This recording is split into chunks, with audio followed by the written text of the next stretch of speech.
Hey y'all, Dekumon here and welcome back to Final Fantasy XIV. Guys, we're getting close. There are not that many quests left to the end of the game. We're really close. I mean, I won't finish it this episode, but well, we're coming up on what will be the very final patch sequence.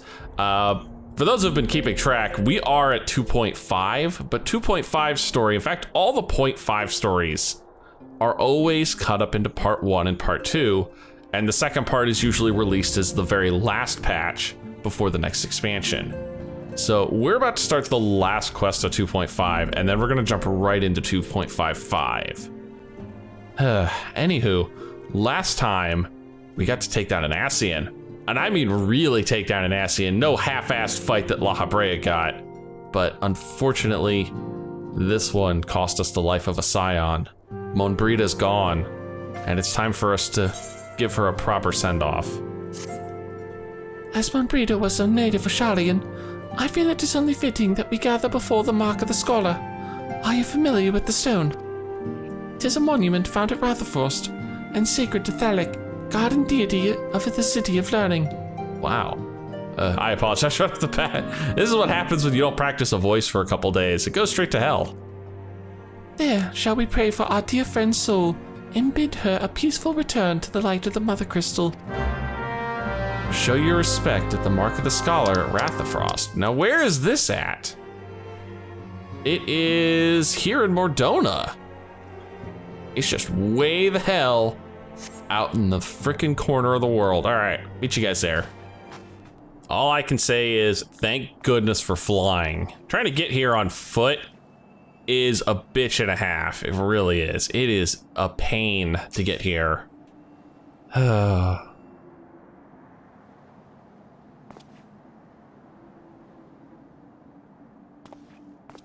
What, was I the first one here? Where's everyone else?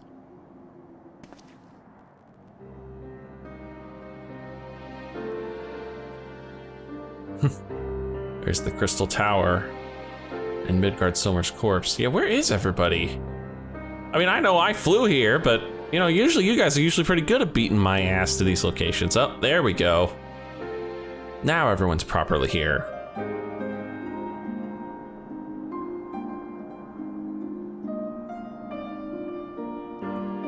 It's been a while since any of the scions have fallen. I mean, I think Master Louisoix is the only one that actually comes to mind. Had I been quicker or wiser, but I was not, and you paid the price. This is not your fault, Minfilia. This is not. But you would not suffer us to wallow in our sorrow, would you? You would tell us to pick ourselves up and get on with it. Yes, you would. And so we shall. We shall defend this realm and her people to the last.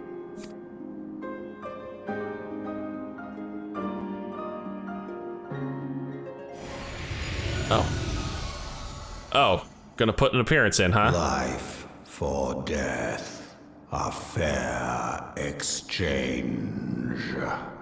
Wow, that's a cold way to look at it. Other bargains will be struck. That's foreboding. Great.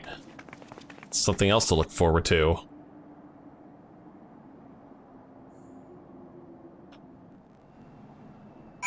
Wow, that's the end of the quest already? So, just go back to Minfilia, I guess. Nothing else to do. All right, Minfilia, let's finish out this quest line and start the next one. Though we have said our farewells, the pole of sadness has diminished but little. Forgive me, as a descendant, 'tis my job to be the pillar of strength for all others to lean upon. Yet, I also believe the grief we feel now is precious in its own way, and not to be swept aside. Do you not agree, Dekumon? Yeah, grief's one of those tricky things.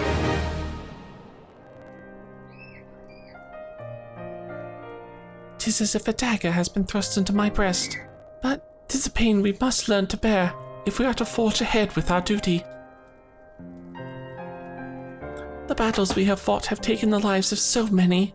Louisoix, Monbrida, our fellows of the Waking Sands. Oh, right. I keep forgetting all the unnamed scions we lost at the Waking Sands. Their spirit and dedication to our cause, however, will never be lost as long as we rise to fight once more. I hardly need remind you of this, of course. 'Tis for my own benefit that I repeat these words, a reaffirmation of mine own chosen path. If I do not rebuild the foundation of my resolve, I am like to collapse in a fit of weeping. My apologies again, Dekumon. There is no other to whom I could display such weakness. Aww. You are my pillar of strength, and I fear I shall have need of your steadfast presence in the days to come.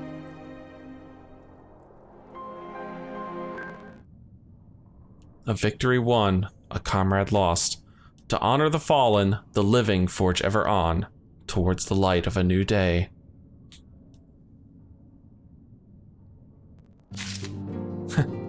Wow. Huh. Wow, that's yeah, wow. Just wow there. Okay.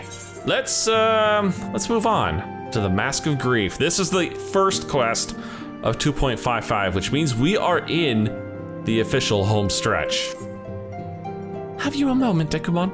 I believe Ida wished a word with you. I should consider it a personal favor if you would lend a sympathetic ear to her troubles. She has not been herself since Monbreda's passing, and my heart aches to see her so downcast. Ida? What's up with Ida? Yeah, she does seem kind of down in the dumps there. What's up, girl?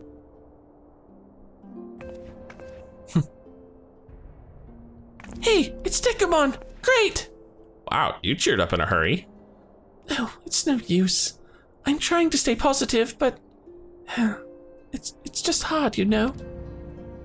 The thing is, I know Moon would tell me off if she saw me moping around like this.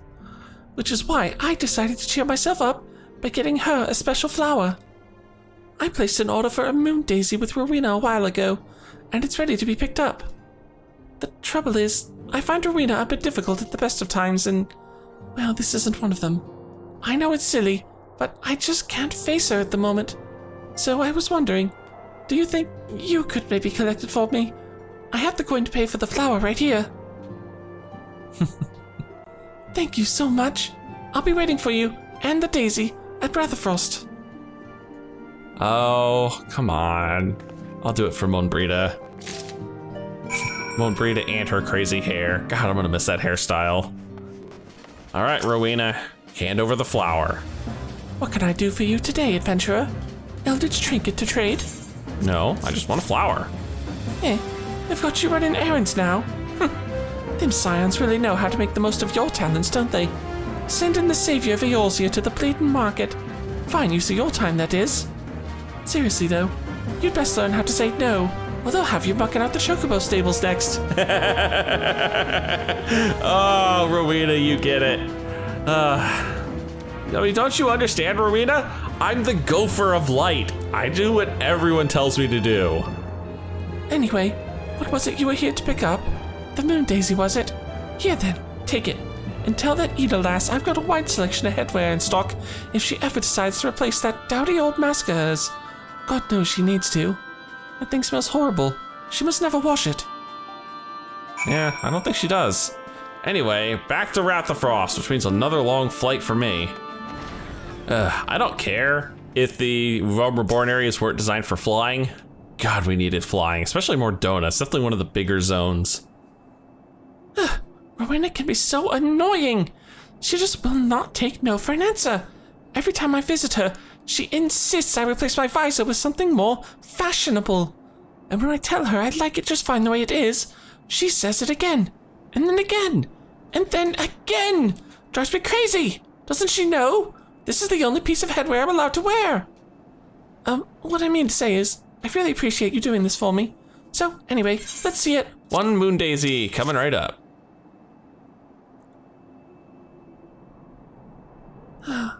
Monbreda loved these things, you know. I hope that somewhere, somehow, she knows I'm still thinking of her. Well, wherever she is, Hopefully she is thinking of you, Ida.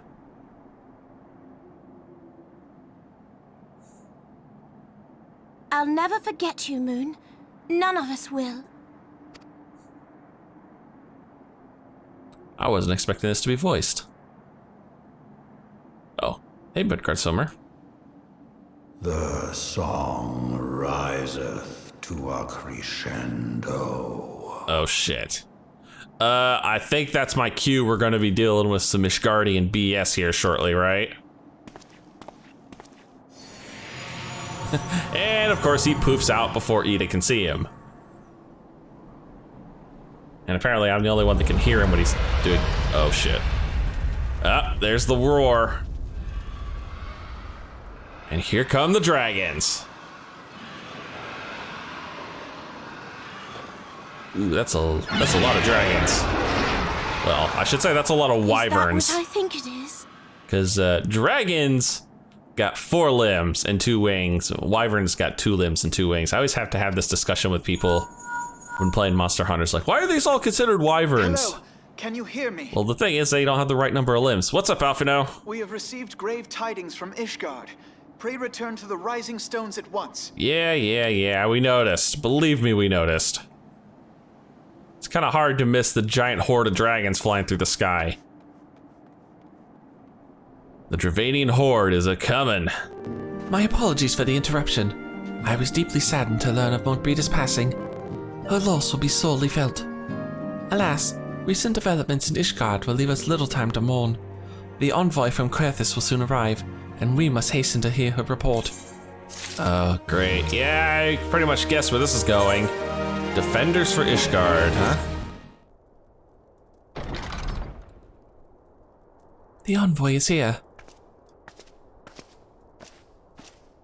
Oh. Thought it might be you, Lucia. I thank you for receiving me at such short notice.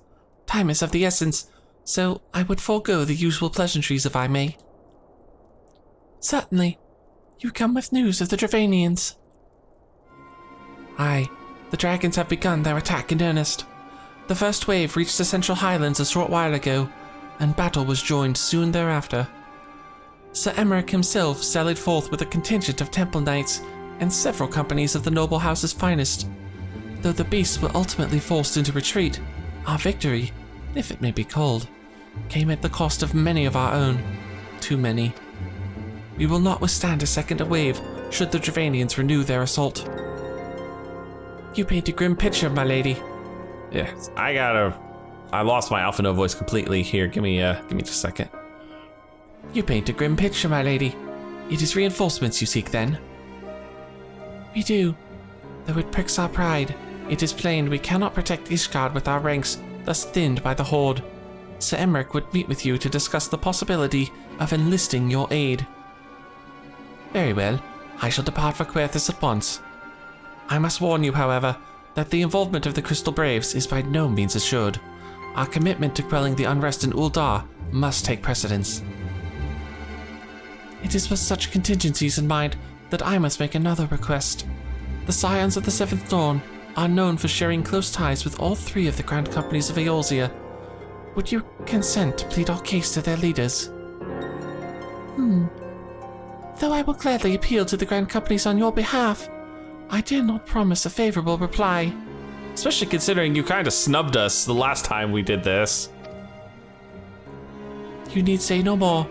Considering our past dealings with the Eorzean Alliance, I can well imagine how our plea will be received. But the fate of Ishgard hangs in the balance.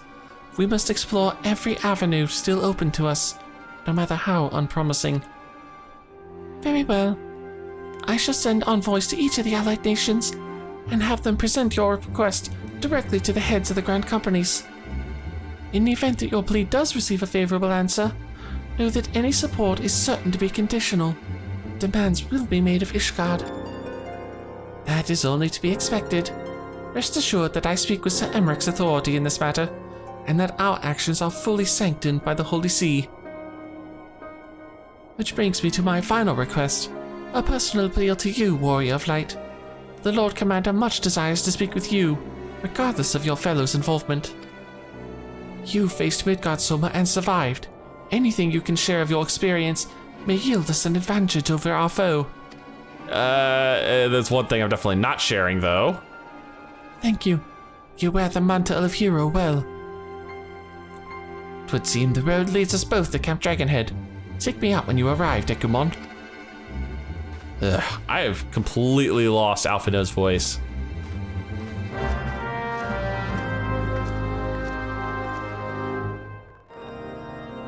Oh. Wasn't expect this to lead to another cutscene. That's oh, that's one of the gates into Ishgard proper. Oh shit. Did that guy collapse, or was he like a heretic spy or something? Oh. No, these guys are the heretics. If Isart's here, then these guys are definitely not on Ishgard's side.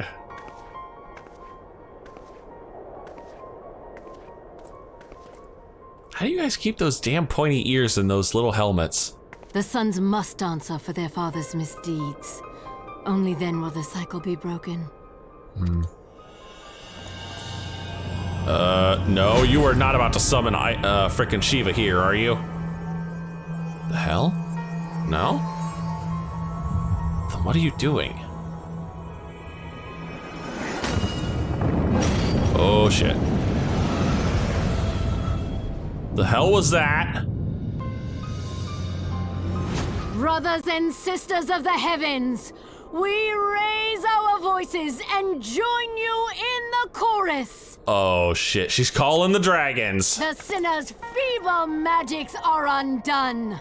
Come, claim your retribution. Ah, there was some sort of magical ward there that she was busting open. That's what it was. Holy shit, wow. Damn, make her sound evil as hell, don't you? Oh boy. Anyway, time for us to head to Camp Dragonhead. You know, this is still the terrible, terrible weather for that outfit, Alphinaud. It seems I was the swifter, Dekumon. You too, however, have arrived with time to spare, for our host has yet to make an appearance. The murmurings about camp tell of some manner of trouble at the gates of judgment. Yeah, I think I just saw what that was, you know, the big cutscene. What cutscene? Anyway, in the Lord Commander's absence, I suggest we visit the place and find out what is afoot. Sure. Could do that. Just a short flight away here. It's actually really not that far. Oh, I got a lot of people here to talk to. What are we looking at? Tentahooked Temple Knight? The hell is that supposed to mean? When I laid eyes upon Lady Iceheart, I felt the marrow freeze within my bones. Okay. The gates of judgment are much more than mere doors. They are the outermost layer of Ishgard's magical wards. If our first line of defense can be so easily shattered.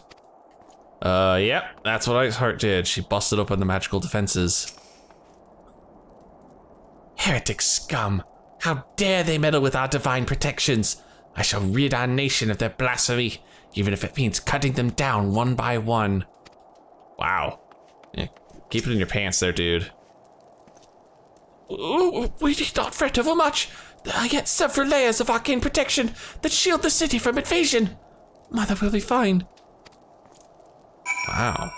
Worried about his mother. Not gonna say much to that one, I'll be honest. 'Twould seem the heretics struck the first and most telling blow against Ishgard. Yeah, when you bust open the magical defenses, then there's a problem there. Scions, we expected you at Camp Dragonhead. My apologies. We chanced to hear that there had been some trouble at the gates and thought it prudent to investigate the cause. Then you have learned of the heretic's treachery. Lady Iceheart led a force of her followers against our defenders and came close enough to dispel the first of our wards. But let us speak more of this back at the camp. Sir Emmerich awaits you. Oh, he's back finally. That's that quest dealt with. Gonna knock these suckers down like dominoes. The worm's roar. Yeah, we heard of that. Lady Iceheart has grown bold indeed, if she would wish direct action against the city. Come, let us do as we were bid, and return to Camp Dragonhead. Lord Horsefant will know where Sir Emmerich means to receive us. Oh, Horsefant, you are, as always, our ever useful contact here in Querthus. 'Tis reassuring indeed to behold the countenance of a friend when one's homeland teeters upon the very brink of disaster. Though a single misstep could send us plunging into the abyss, your heroic presence stokes the flames of courage within my heart. Ah, but you do not come to Dragonhead to listen to my prattling. The Lord Commander has arrived, and would treat with you in the intercessory. Of course he's in the intercessory. I don't know why I didn't bother just looking there in the first place. He's always in the intercessory. No, this one's not gonna be voiced, is it? God, what voice did I give for you? It's something slow, something smooth, something suave. I like that, that's good for you. I thank you for coming with such haste, and apologize for my absence. Suffice it to say, Lady Iceheart and her heretics have much to answer for. Yes, we are but recently returned from the Gates of Judgment ourselves. Given the circumstances, we quite understand if you would prefer to postpone our appointed audience.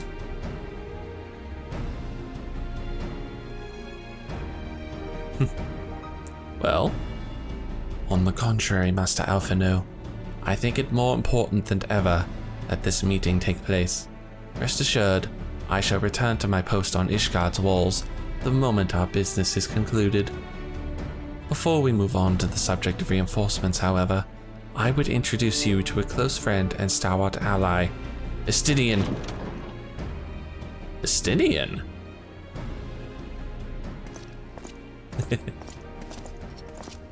Oh, there he is. Oh, I love this armor.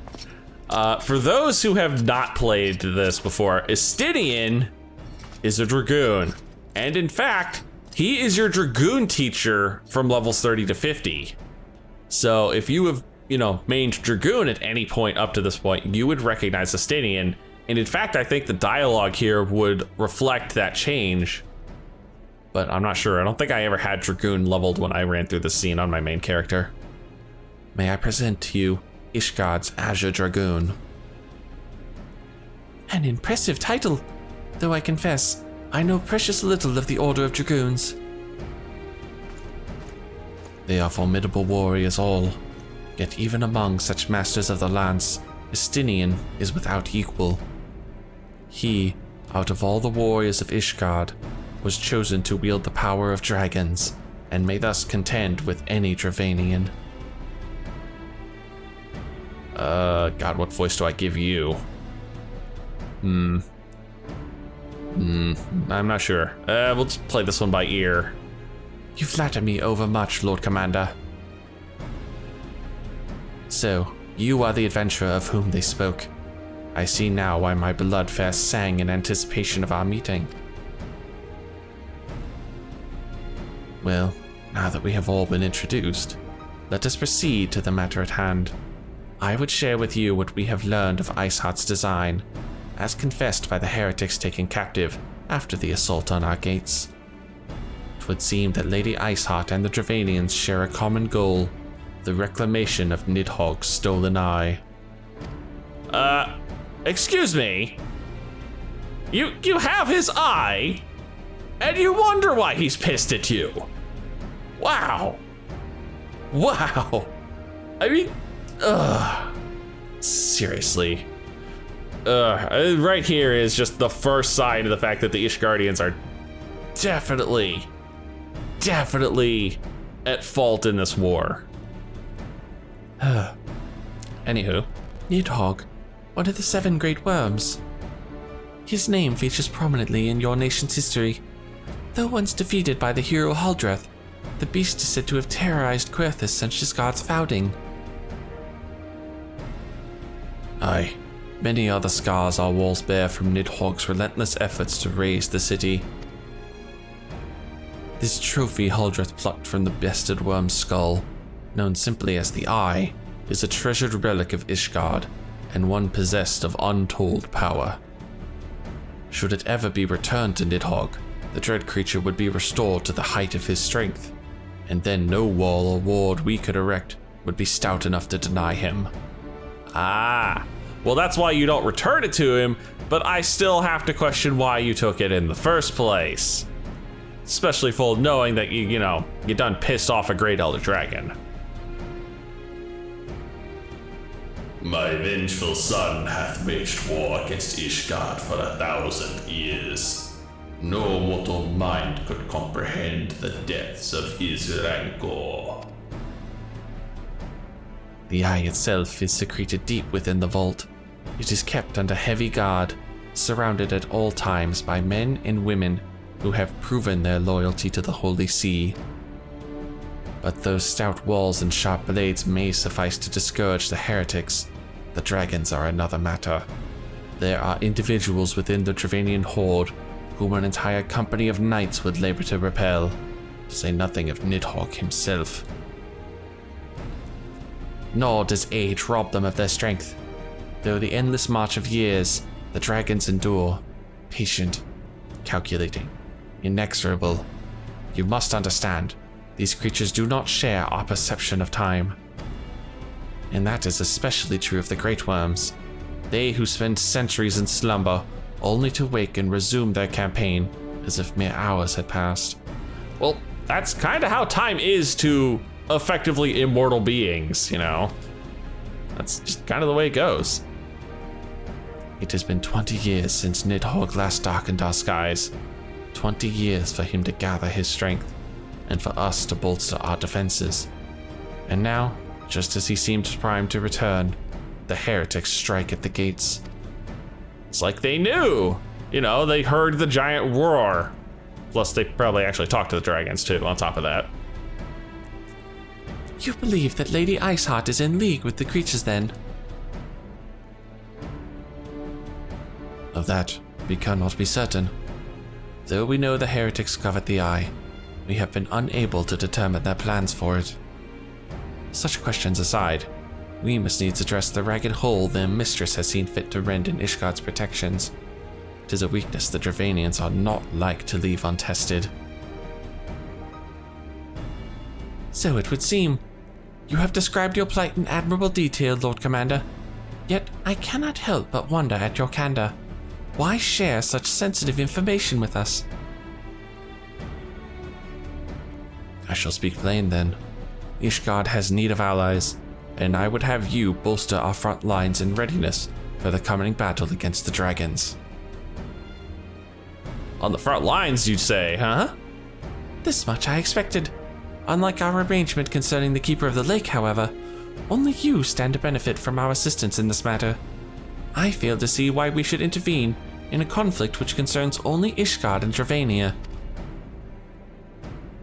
When the Eorzean Alliance requested Ishgard's assistance during Operation Archon, you refused us. Does it not seem grossly unjust to demand that we now risk our lives in your private war? I make no attempt to defend my country's conduct. I only ask that you consider what would follow were Ishgard to fall. Having razed our city to the ground, the Horde would have little cause to linger, and most would return to their lairs in Dravania. Soon thereafter, the ruins of Querthus would be buried in snow, and the land would become the sole province of beasts and beastmen. Until the Garleans' arrival, that is, for you may be certain that the Empire would not hesitate to claim Querthus. They would not even have to draw steel. An interesting thought there, but also nothing stops any of the Eorzean Alliance from annexing the area if you guys go kaput. An imperial province sharing a border with Mardona. 7 hells. I already have the castrum to deal with. I don't need this on top of my plate. Ahem. Very well. We will assist you in repelling the dragons. The roar of a great worm may have shaken the firmament, but we of Eorzea will not abandon our Ishgardian brothers to face the coming Horde alone.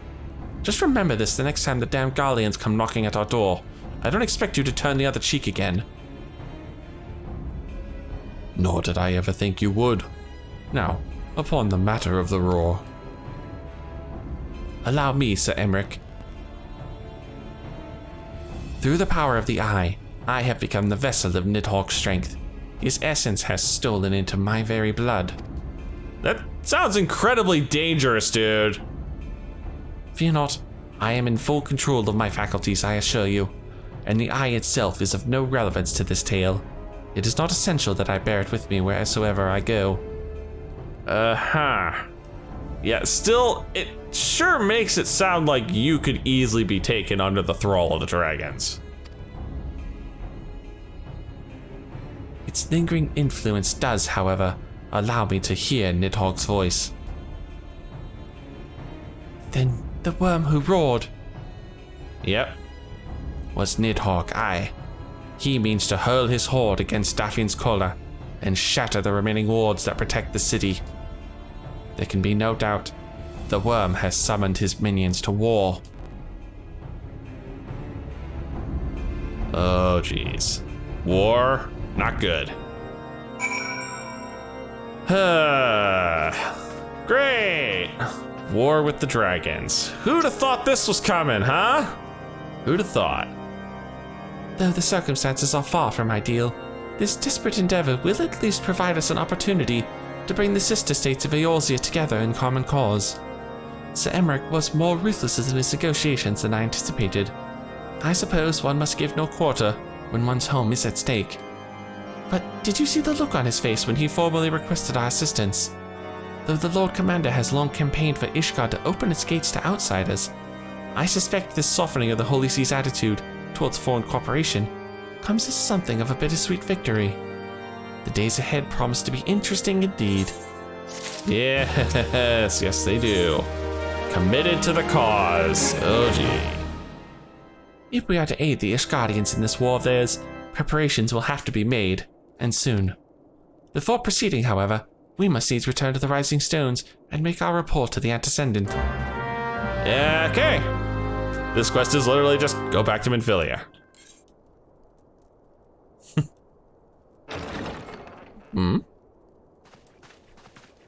Voiced? Not voiced. Let's see. Alphino, it is good to see you. Tell me, what have you learned? Nothing good, I'm sure. Pray summon the others. Everyone must hear my report. Yep, this is bad.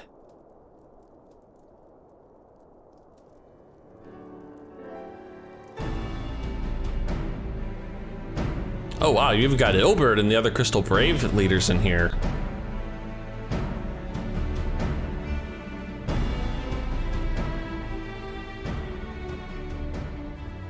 So this was all but a taste of what's to come. Mm-hmm. Indeed. The main host advances upon Ishgard as we speak. Whose vaunted defenses have been nullified. Yeah. Lovely. Shorn of its wards, the city will bear the full force of Nidhogg's fury. All those people. Alphino is right. The Dravanians cannot be allowed to prevail. If Ishgard falls, all of Eorzea will suffer the consequences. Yeah, that's true. Even if they did Then snub you us agree earlier. that we have no choice but to intervene. For the good of the realm, the Scions of the Seventh Dawn and the Crystal Braves must join the defense of Ishgard. Let there be no ambiguity about what has been proposed. We would be directly intervening in the war. But if all here believe the cause to be just, then to war we shall go. It's not like we have much of a choice.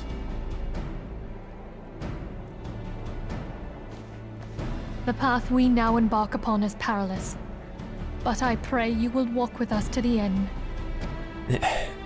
Seriously, Minfilia, like you have to ask. For those we have lost, for those we can yet save. She's still thinking about Monbrita.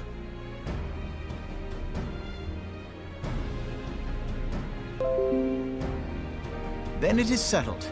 I shall inform the Council of our intentions and request that they contribute their own forces to the defense of Ishgard.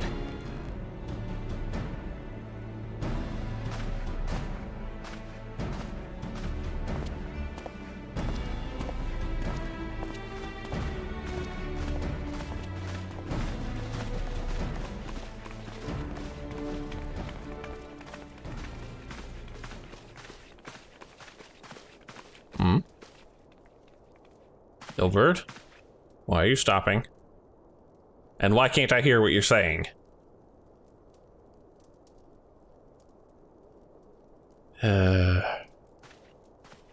What are you two up to?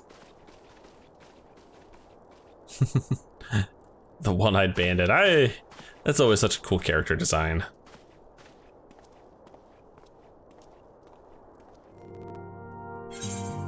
Committed to the cause. There we are. What's up next? Volunteer Dragon Slayers. Oh, this sounds lovely. I have bid the Archons travel to their assigned nations.